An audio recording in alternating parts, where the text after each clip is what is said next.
ازاي تختار افضل نظام تدريبي مناسب ليك، وكمان امثله للانظمه التدريبيه تقدر ان انت تستخدمها من النهارده في تدريبك.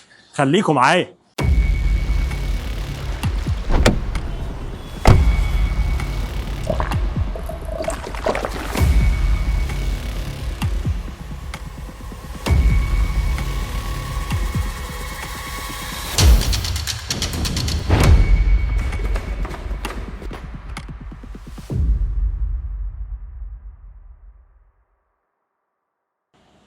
اهلا بيكم في فيديو جديد من فيديوهات دولاس فيتنس جايد.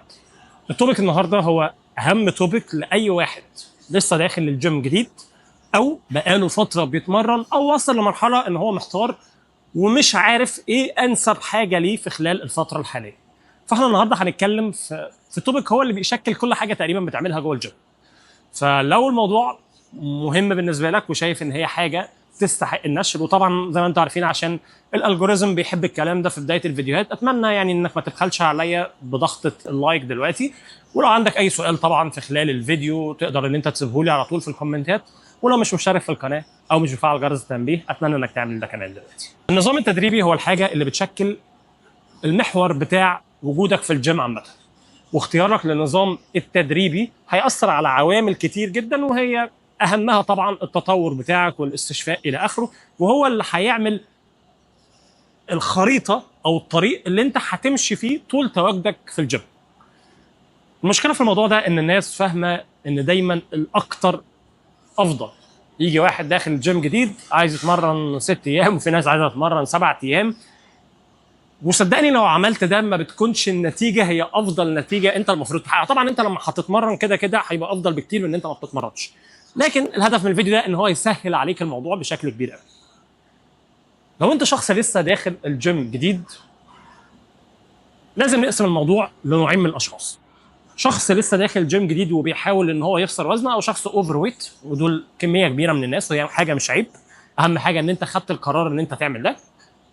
وهنا يجي دور حاجه مهمه قوي، هو ان الداتا العلميه بتقول في الوقت ده ان افضل حاجه ليك هتكون الفول بادي سبليت، او ان انت تتمرن جسمك كله على مدار الاسبوع. وده انت ممكن تعمله فول بادي A و B، يبقى عندك 2 فاريشن، شكلين للتمرين، فول بادي A و B. وده هيبقى كده معناه ان انت هتتمرن 4 ايام في الاسبوع، او ممكن يبقى 3 ايام في الاسبوع عن طريق ان انت تعمل فول بادي تمرينه واحده تكررها 3 مرات، او فول بادي A وفول بادي B، وتبتدي ان انت تحط معاهم تمرينه تانية مختلفه شويه زي تمرينه كارديو، مش تمرينه ليها علاقه بالحديد خالص. وممكن تشكل الموضوع بشكل تاني خالص، يبقى يوم ابر ويوم لور ويوم فول بادي. ده هيبقى الافضليه للشخص اللي لسه داخل الجيم جديد، لكن في نفس الوقت هو بيحاول ان هو يخسر وزن، لان ده هيعلي الانرجي اكسبندتشر او حرق السعرات بتاعك اعلى شويه من البني ادم الطبيعي، طبعا مش اعلى بكتير، فيعني مش لازم انك تعمل. هنيجي لشخص تاني هو نسبه دهونه مناسبه كويسه ولسه داخل الجيم، فهو في خلال الفتره دي عايز يبتدي بقى ان هو يحط نفسه على اول الطريق ويبني كتله عضليه. افضل حاجه ليك هتكون الابر لور سبليت، ان انت تتمرن الجزء العلوي لوحده والجزء السفلي لوحده، ويكون عندك شكلين للتمرين: upper A و upper B و lower A و lower B. طيب تتمرن التمرين ده وتقسمه ازاي على مدار الاسبوع؟ هنا هيجي عنصرين مهمين قوي.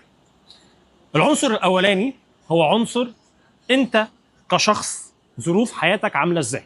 عشان كده انا اول ما باجي اعمل نظام لاي حد بيبقى فيه جزء في الاسئله بتاعه الكوستشنير بتاعنا او الفورم بتاعنا اللي بيحط فيه الاستبيان، يعني اللي بيحط فيه الداتا بتاعته. ايه هي الايام اللي لازم تكون اجازه في اسبوعك؟ والسؤال ده مهم جدا، مهم جدا ليه؟ لان انت لو جيت على ايام ليها طابع في روتين حياته مهمه، زي مثلا بيقابل فيها اصدقائه وبيخرج فيها مع عيلته مع اهله، وجيت بوظت له اليوم ده بان انت حطيت له فيها يوم تدريبي، هو ممكن يعمل ده في الاول وهيبقى في الاول متضرر شويه، لكن مش هيعلق. مع الوقت هيكره التمرين لان انت خدت منه حاجه حلوه هو كان بيحب يعملها، وحطيت له مكانها حاجه هو يعني بالنسبه له جديده. مع الوقت هيزهق واوقات كتير جدا هيأثر في التمرين بتاعه، ممكن ما يروحش اليوم ده خالص، وممكن ما يديكش ريبورت ان هو عمل ده، وهنا هيحصل عمليه ديسكونكشن ما بينك وما بينه، وهتبقى النتيجه مش افضل حاجه. فاذا ظروف حياه الشخص بيبقى ليها طابع مهم جدا في اختيار الايام اللي هو لازم يتمرن فيها والايام اللي هو لازم يريح فيها، وده طبعا بيزد اون حياته. مع الوقت هيبتدي يحصل اختلافات ما بين الاشخاص. هتلاقي اشخاص في ايام بتقول لك ان انا ببقى صور زياده وانا رايح التمرينه دي.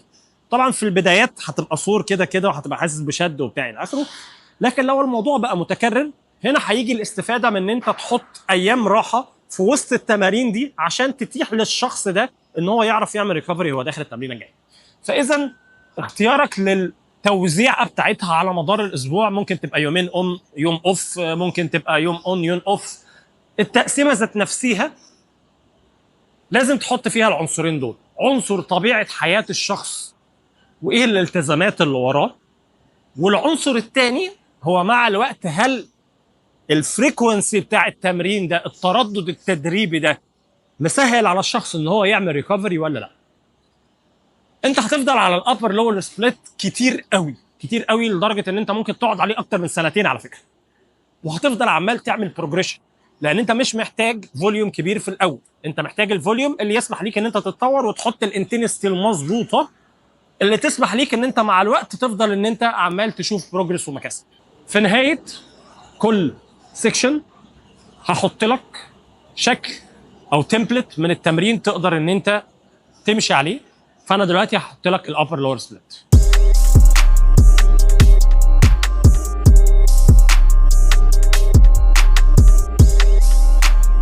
مع الوقت هتوصل لمرحله بعد ما تبقى شخص مش بيجنر، شخص مش مبتدئ، ان انت محتاج تزود الفوليوم زياده عن كده. وقتها فكره ان انت بتتمرن ابر لور على مدار الاسبوع مش هتقدر ان هي تستوعب كميه الفوليوم ده. فهنا يجي دور ان انت محتاج ان انت تقسم الفوليوم على عدد ايام تدريبيه اكتر.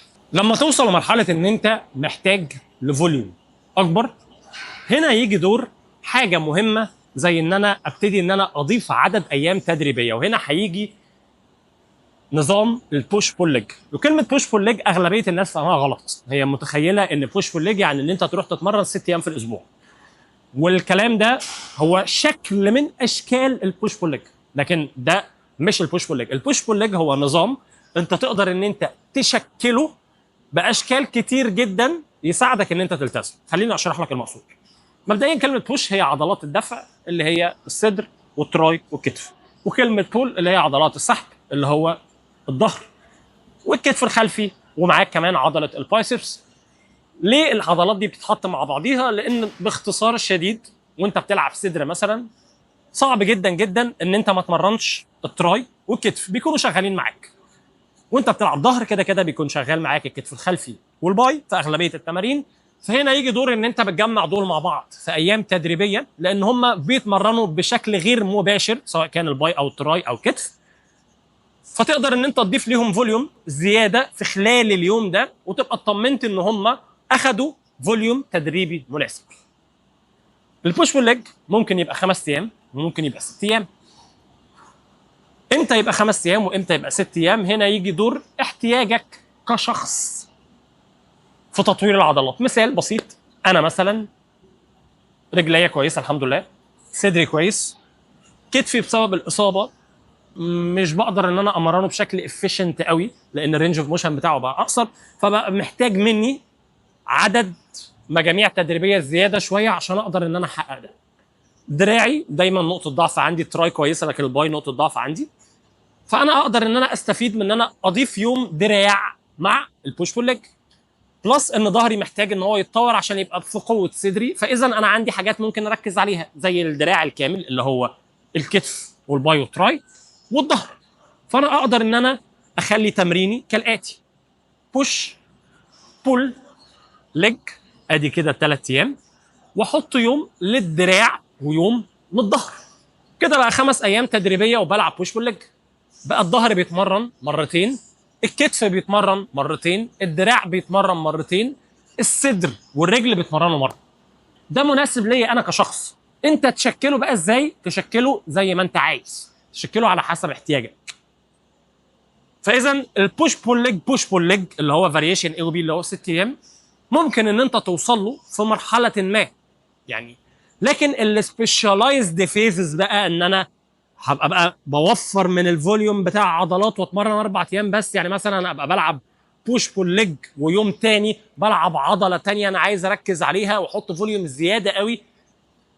لا انا ولا انت ولا اغلبيه الناس اللي بتتفرج على الفيديو ده عندها الكتله العضليه اللي تسمح ليها اصلا ان هي تعمل الكلام ده. فاذا هو مش سبيشاليزد فيز او مش فيز سبيشاليزيشن بالشكل اللي انت متخيله. ده خليه للكومبيتيتورز، الناس اللي بتقف على ستيج. فالسيزون ده هتاخد بلوك محدد من التدريب بتاعها وتخصصه لتطوير عضله محدده، لان بقيت جسمها كله كبير جدا وما عندهاش مشاكل فيه، ما عدا العضله دي محتاجه تركز عليها نتيجه ان حد من الجادجز قال لها كلام من ده الى اخره. لا انا ولا انت الشخص ده. فاحنا محتاجين ان احنا جسمنا كله يكبر. من الوارد ان انت يبقى عندك عضلات قويه جدا وعضلات اضعف منها شويه، فبتديها شويه فوليوم زياده، لكن هي مش سبيشاليزد فيز. خليني احط لكم امثله للبوش بول ليج على السكرين قبل ما نبتدي ان احنا ننتقل لاخر حاجه البرو سبليت اللي هو هيجنن الناس. فخلينا نشوف مع بعض شويه امثله.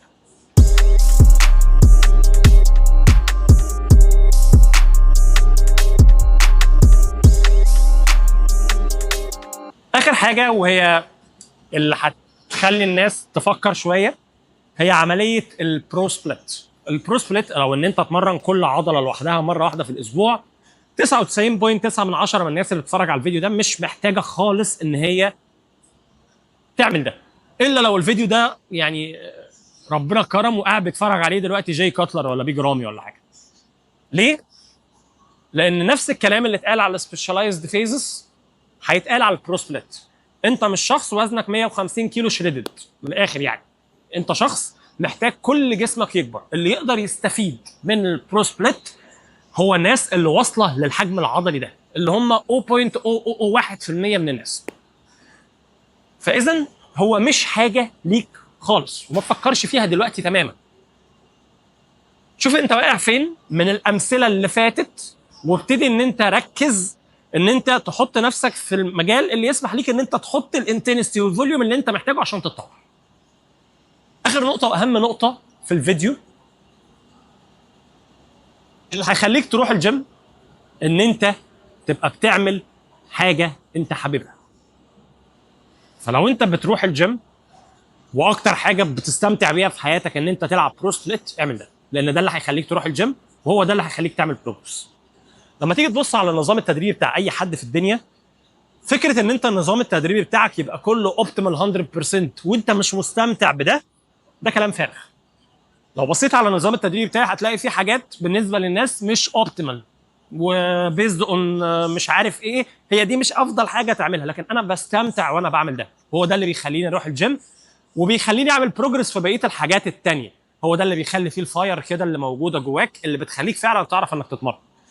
فعنصر الاستمتاع ما ينفعش ان انت تفصله اطلاقا عن الموضوع. لو انت شخص مدرب وبتسمع الكلام ده، ركز في الكلمتين دول كويس جدا. اسال الشخص اللي قدامك ايه الحاجات اللي انت او التمارين اللي انت بتستمتع بيها وانت بتتمرن، واساله ايه هي العضلات اللي انت بتكونكت معاها كويس جدا، وخلي ده جزء من تدريبه. ما تشيلهوش من تدريبه عشان اقتناعك ان دي حاجه مش اوبتيمال ليه وبتاع. مع الوقت البروجرام هييفولف لوحده، لكن على الاقل في البدايه خليها موجوده في تدريبه. وانا فيها زوايا انا هفضل طول عمري بتمرنها، طول ما ربنا مديني القدره ان انا اتمرنها هفضل بتمرنها. ليه؟ لان هي اكتر حاجه بتخليني اجي احط رجلي على الفلور دي واستمتع ان انا باجي الجيم. فما ينفعش ان انا اشيلها، لان الموضوع في جزء نفسي مهم جدا جدا لازم ان انت تراعيه، وصدقني هو ده اللي هيساعدك ان انت تعمل بروجرس في الجيم. لو وصلت لحد هنا وما عملتش لايك للفيديو او مش مشترك في القناه او مش مفعل جرس التنبيه، اتمنى انك تعمل ده دلوقتي. ولو عندك اي طبعا سؤال سيبه لي في الكومنتات تحت، ولو عندك اقتراحات لفيديوهات جديده برضو سيبها لي في الكومنتات تحت. اتمنى ان يكون الفيديو ما طولش عليكم، واتمنى ان انتم تكونوا فعلا استفدتوا. تقدروا ان انتم تستخدموا التمبلز دي في تمرينكم وتعدلوا عليها، هيساعدكم بشكل كبير قوي في خلال المرحله الجايه. كان معاكم دوله من دورس فيتنس جايد، مستنوني في الفيديو الجديد.